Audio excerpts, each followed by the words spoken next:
Henrique Monroe, c'est un inspecteur-chef à Lisbonne. Il est né aux États-Unis, comme moi. Aux États-Unis, il habitait dans l'État de Colorado, dans les montagnes, tout proche à un parc national magnifique qui s'appelle Black Canyon of the Gunnison. Malheureusement, son père était un homme brutal. Alors, il a souffert beaucoup, lui et son petit frère, Ernie.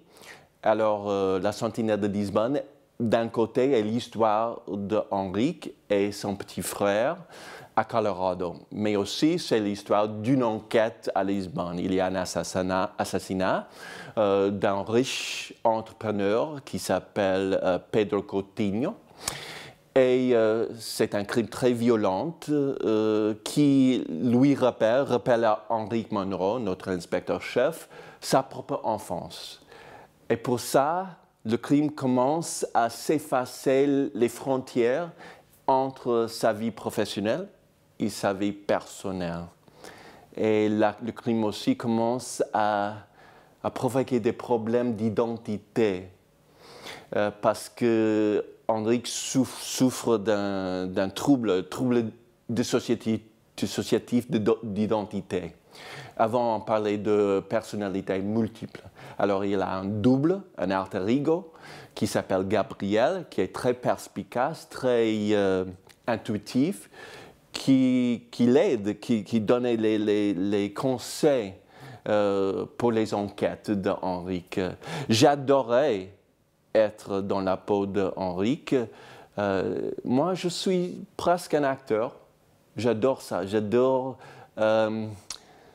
échapper de mon propre corps, de ma propre vie, et entrer dans la peau d'une autre personne. Je trouve ça fascinant et ça m'exige un change très grand de mentalité, de personnalité.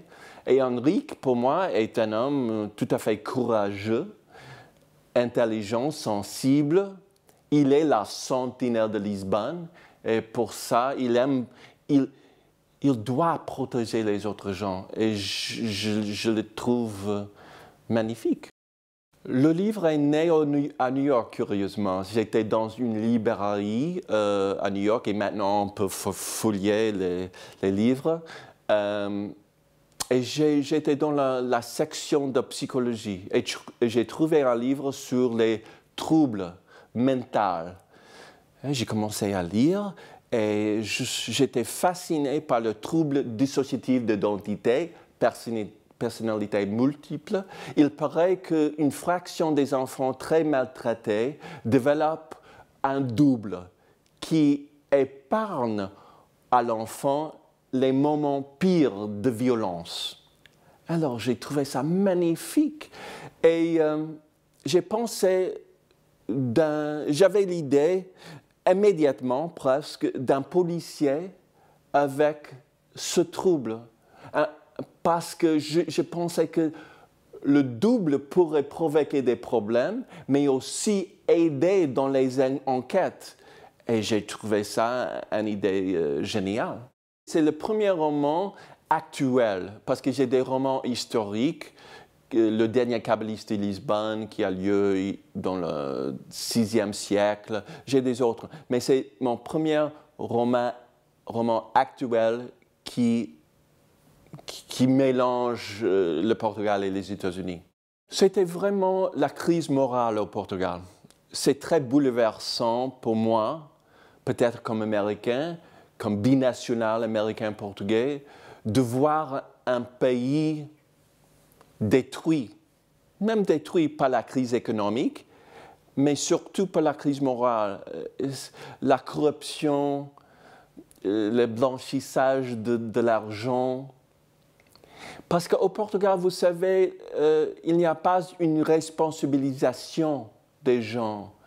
Les gens n'ont...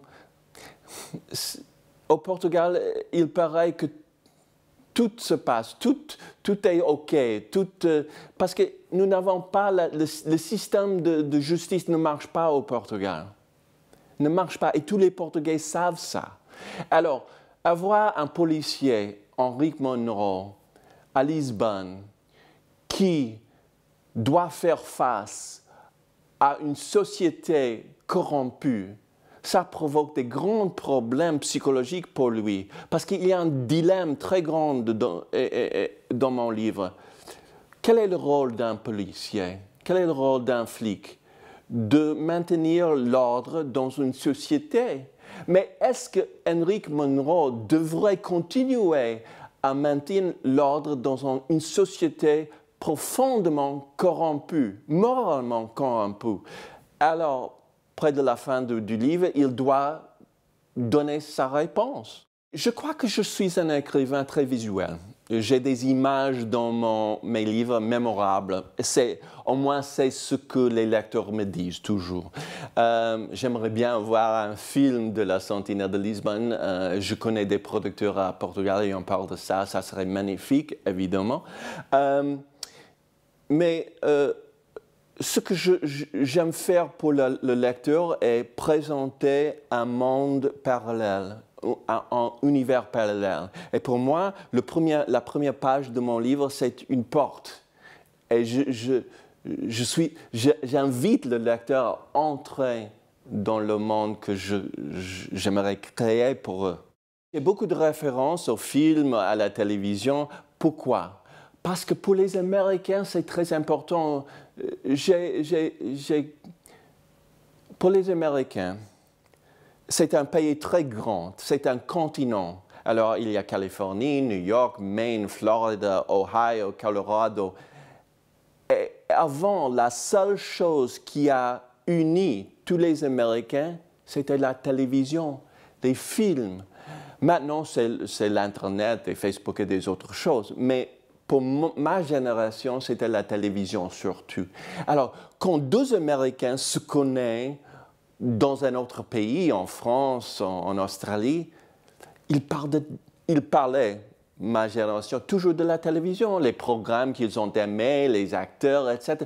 Parce que c'est une manière de dire, codifier, je suis américain, tu es américain, on partage I Love Lucy, on partage Friends, on partage les X-Files, on partage pour ma génération de Twilight Zone, etc.